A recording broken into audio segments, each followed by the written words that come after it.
Good morning, Cog Squad. I'm Brooke. What's your name? I thought he was going to do it. This is Willie with Mrs. Cog Hill Farm. Jason is doing something, so I am taking care of the horses, which he normally takes care of also this morning. Willie has been very vocal, so I thought we'd start here. I've already taken care of everybody else. And Willie said his food has been soaking for long enough. He knows it. They're still singing happy birthday, even though Jesse's birthday was yesterday. I don't know if that was Honey or Jesse, but one of them is singing. And I can see that I've already made a big mistake because I put Willie's feed bucket, which this is not their normal feed buckets, but we didn't have a way to hang the bracket for their newest feed bucket. So they're using a different bucket, and Willie is, he's making a mess over the water. So that's just one more thing I'll take care of in a minute. Saw some comments on Jesse's birthday video about Willie appearing to be limping. My goodness.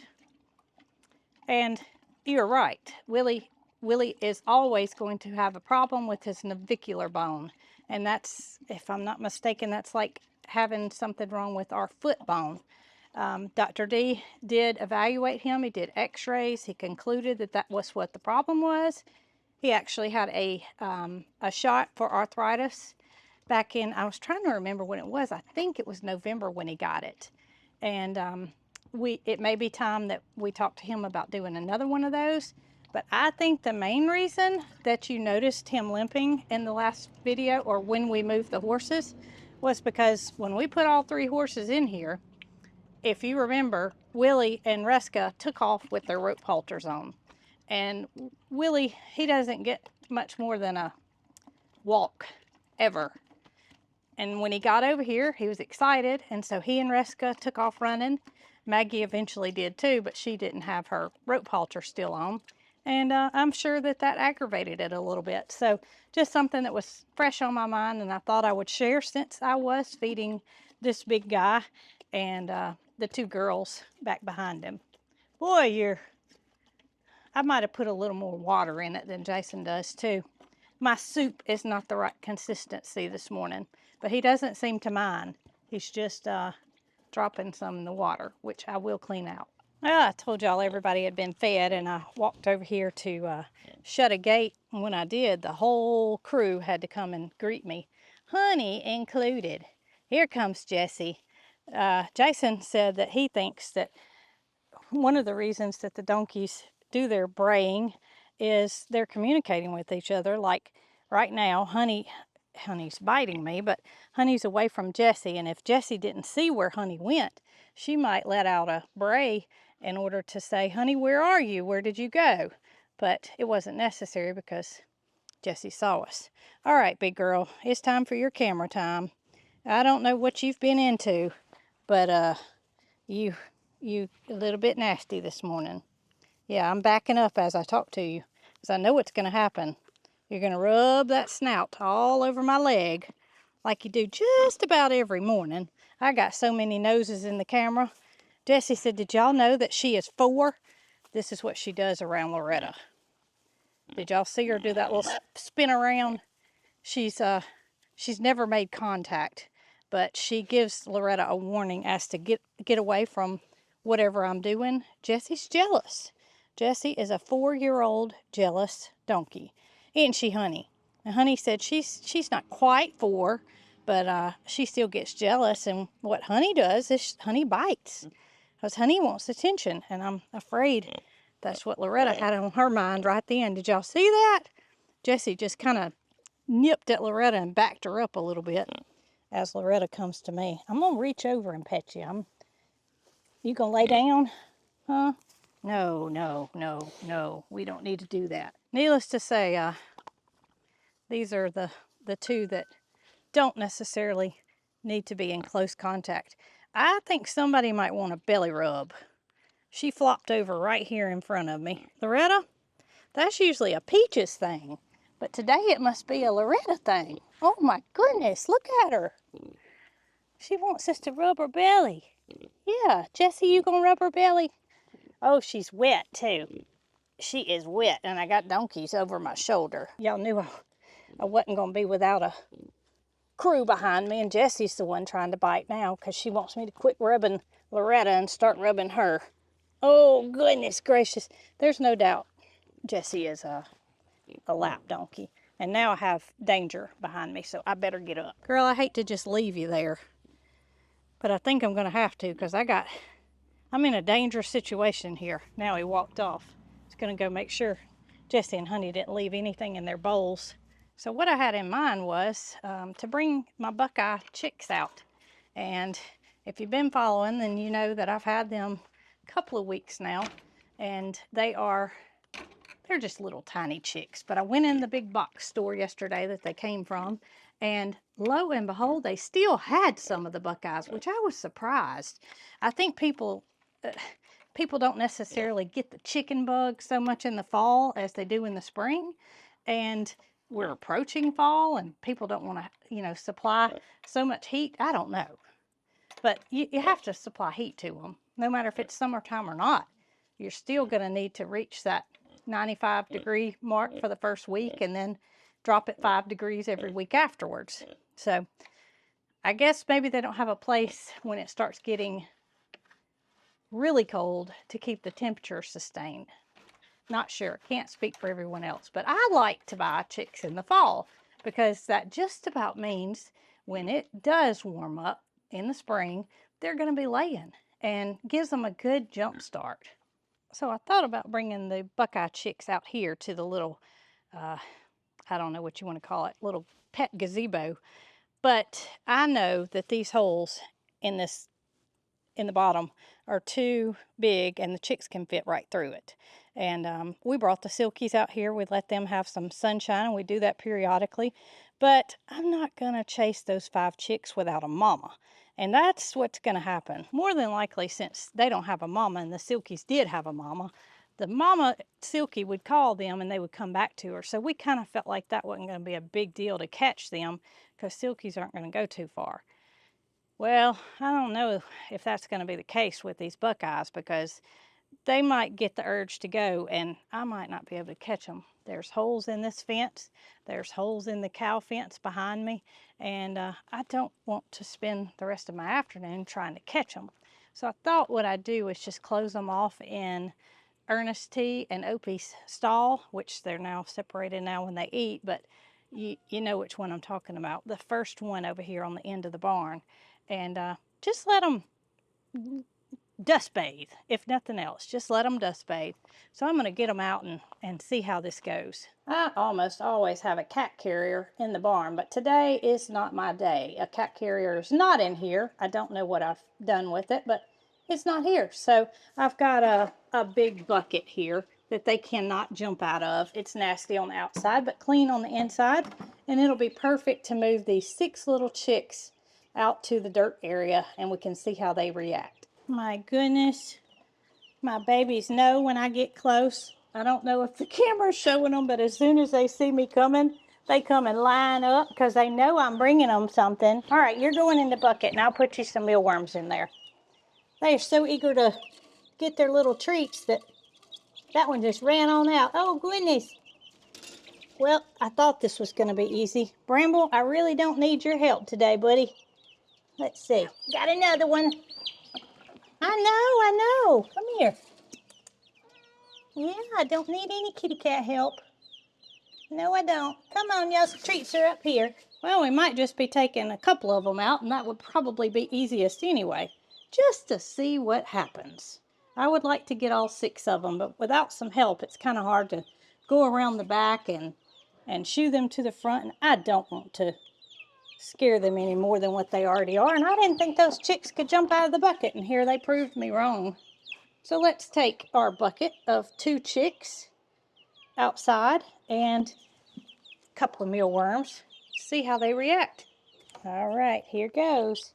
Number 1, look how their wing feathers have come in. I mean, this is what the ones that are at Tractor Supply right now look like. So I was surprised to see that no one has bought them because they're growing up. I mean, when you get to this part, I won't say that they're not going to pass away, but the vulnerable, very vulnerable point is over. Y'all see that? That's your treat. You didn't even see it, did you? Look at here. Look at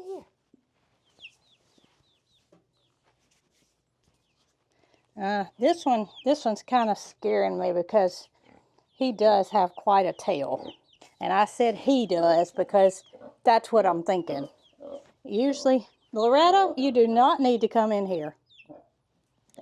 First thing I think of when I see a chick that has developed a tail like this next to one that doesn't have very much of a tail is rooster. And I hope that I'm not right, but if I am, we may have lots of buckeyes in the future. Yeah, y'all don't need to eat that leftover on that bucket.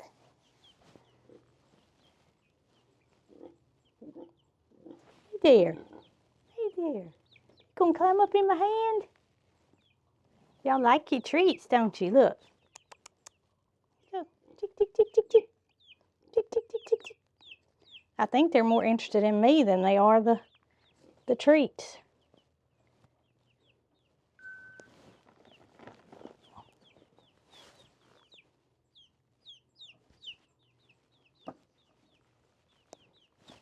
Yeah. Look at here. Look at here. Yeah. I think we got a rooster here. I really do. So you don't see much of a comb coming in on either one of them. And that is because this breed is for cold weather. They call it a pea comb, P-E-A comb. And it's when they get grown, it'll just be nothing more than just a little bump on the top of their head. Very inconspicuous, not what you think of when you look at a chicken and see a red standing up comb. Different chickens, breeds, have different types of combs. And a lot of it has to do with the climate. So yesterday when I went into Tractor Supply and I saw that they still have the buckeyes for sale, which is this breed here, I noticed that they had a breed beside it that I have heard of before, but I had never seen it. It's called a Russian Orloff, and they're beautiful chickens on the critical endangered list. That appeals to me because I'm all about trying to keep something going that is on the verge of being extinct. The buckeyes are on the watch list. I had heard of them before, but I had never researched them. So first thing I think of when I hear the word Russian is cold weather. It does have feathers on its head, does have, they're beautiful, beautiful. Hopefully Jason can include a picture here and show y'all. Of course, you know, in my mind, I wanted them, but I knew that it was not the best thing for the chicken, even though somebody's gonna buy them. Somebody's gonna eventually buy them, even if they have to mark them down to $1, somebody's gonna take those home. I wish that hatcheries, it's not so much on the store. I do not believe the store puts in a request for what breed they want. Correct me if you know differently, but that's my thinking, is that they don't know what they're getting until they arrive. And I wish that they would do a better job with deciding what gets what according to climates. My goodness, girl, you got a nasty face. You must have stuck your whole face down in your bucket this morning. I thought since yesterday Star and Pocket didn't get to participate in the birthday party that I would see how they look in matching hats and see how they do, rather. Got Star here eating grass, and I have a feeling she's going to be just fine with her hat. She's one of the most easygoing horses I've ever been around. Not to say Pocket isn't easygoing. Pocket's just got a little firecracker in her from time to time. Come here, girl. Let's see what you think. Let's see what you think. Well, didn't want to wear the one with the chickens on it. Let's put the camera down. All right, come here. You want to wear this one? It matches you better anyway. Slit in the front or slit in the back? Oh, yeah. We got you covered. Get that ear out. Y'all, Brent just drove out the gate, and I can only imagine what he thought when he looked out here and he saw one of the horses had a hat on. What's Pocket gonna think? Pocket, what you think about a hat with chickens on it? Does that suit you fine? I knew it would. You're not picky like Star. You don't care what you wear, do you? Let's flip it up. Let's see. Oh, she's gonna continue to eat. She said that hat doesn't mind me at all. Well, this is just great. You can see Star's is, I probably should have put the slit in the back like I did yesterday with Honey and Jessie. But Star has no concern about having the hat on. And Pocket, yours might need to be adjusted a little bit because I don't think you can see where you're going. Whoa, Pocket. Whoa, girl. Pocket said it's much better when it's flipped up in the front so she can see exactly where she's going. She has not a care in the world that she's wearing a hat. You kind of like Jessie and Honey, aren't you? Star, you look marvelous. I turned it around so that the slit's in the back, and that works out much better. I think they're definitely meant for donkeys or a full-size horse because Pocket doesn't have the ears that are holding it on like it does with Jessie and Honey. That's just the bottom line. I mean, her little ears, they're just barely poking out of the top of it. But she sure looks cute.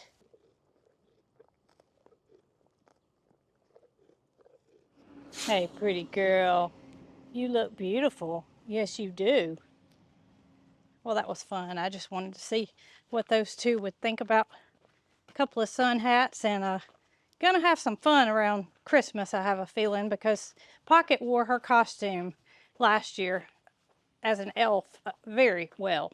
So I'm gonna have to find something for Star, and maybe even Peaches too. Peaches says she's not going to do much more than a hat, but that'll work. Speaking of Peaches, I think you heard me coming, didn't you, girl? Because you started grunting before I said anything. Y'all can see that she's got new hair coming back in. This is all her new, and she's doing pretty good in here under the fan. Got it blowing directly on her. What more could a girl ask for, right, Peaches? Except for to take your plate when you're done with your breakfast. I'll get that out of your way and go rinse it, and we'll be ready for tomorrow. All right, girl. Take care of yourself. Y'all see way over there in the wood line, all the cows are laid out. Matilda looks like she might have gotten in the sun. She might have been in the shade when she started out, but she's a little bit too lazy to get up and move to the shaded area. Sun's coming back out now. Has been shaded, but we've got a 75% chance of rain. Look at these clouds coming in. That's a good thing. And I say that because we have not had rain in quite some time. Just as I said, we needed rain, and we hadn't had it in quite some time. Something caught my eye, and that was Loretta. Loretta, I've cleaned out all the waters. They're all perfect. I've even got your swimming pool cleaned out, but you choose to get in the one that you're not supposed to. That's because it's the biggest, right? Her swimming pool doesn't hold as much water as this. So it's just logical for a smart thinking pig to get in whatever holds the most water. Right, Loretta? I might have called you Peaches. I hope I didn't. But anyway, when you decide to get out, I will clean it again and I'll squirt you down from the top, which you were already wet before, so I don't know what you had gotten into. Maybe your pool.